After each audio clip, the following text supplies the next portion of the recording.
జిల్లా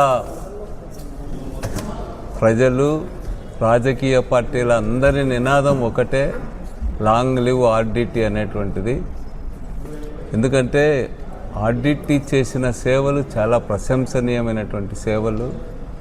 అనంతపురం జిల్లా లాంటి అత్యంత కరువు పీడిత ప్రాంతాల్లో గ్రామీణ అభివృద్ధి కోసం, కరువు నివారణ కోసం, విద్య వైద్య రంగాల్లో, అదేవిధంగా పేదలు మహిళల అప్లిఫ్ట్మెంట్ విషయంలో కూడా, సాధికారత విషయంలో కూడా ఆర్డిటి చాలా గొప్ప పాత్రను నిర్వహించింది. కేంద్ర ప్రభుత్వం ఈరోజు ఫారిన్ కాంట్రిబ్యూషన్స్ రెగ్యులేటరీ యాక్ట్ కింద వారికి డబ్బులు ఇవ్వడం ఆపివేయడం అనేటువంటిది జిల్లా ప్రజల్లో తీవ్ర ఆందోళన కలిగించింది.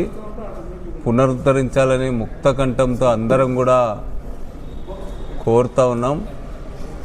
ఎందుకంటే ఆర్డిటి ఎక్కడ కూడా ఈ ఫారిన్ కాంట్రిబ్యూషన్ సంబంధించిన వాటిని ఉల్లంఘించినటువంటి ఒక్క సంఘటన కూడా లేదు.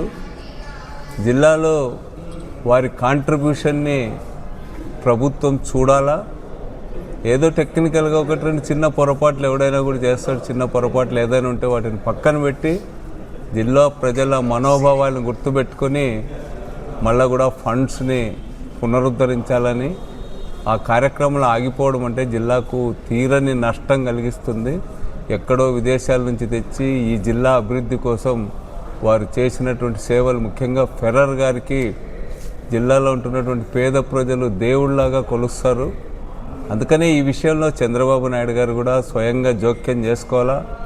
జిల్లా ప్రజల ఆకాంక్షలకు అనుగుణంగా వారు వెళ్ళి మోడీ గారు అదేవిధంగా కేంద్ర ప్రభుత్వంతో కూర్చొని వీటిని పునరుద్ధరింపజేయడానికి చర్యలు తీసుకోవాలా. అదే విషయాన్ని పార్లమెంట్ సభ్యులు కూడా చెప్పడం జరిగింది. మేము కూడా వైఎస్ఆర్ కాంగ్రెస్ పార్టీ తరఫున ఇది జిల్లాలో కొనసాగాలని చెప్పి, అదేవిధంగా దీనికి విదేశీ నిధులు ఆపివేయడానికి వ్యతిరేకంగా మేము కూడా మా పార్లమెంటరీ పార్టీ తరఫున మిథున్ రెడ్డి గారిని వాళ్ళని కూడా కలిసి, అదేవిధంగా జగన్మోహన్ రెడ్డి గారి మాజీ ముఖ్యమంత్రి గారి దృష్టికి తీసుకెళ్ళి ప్రభుత్వం పైన, కేంద్ర ప్రభుత్వం పైన ఒత్తిడి తెస్తామని చెప్పి తెలియజేస్తాం.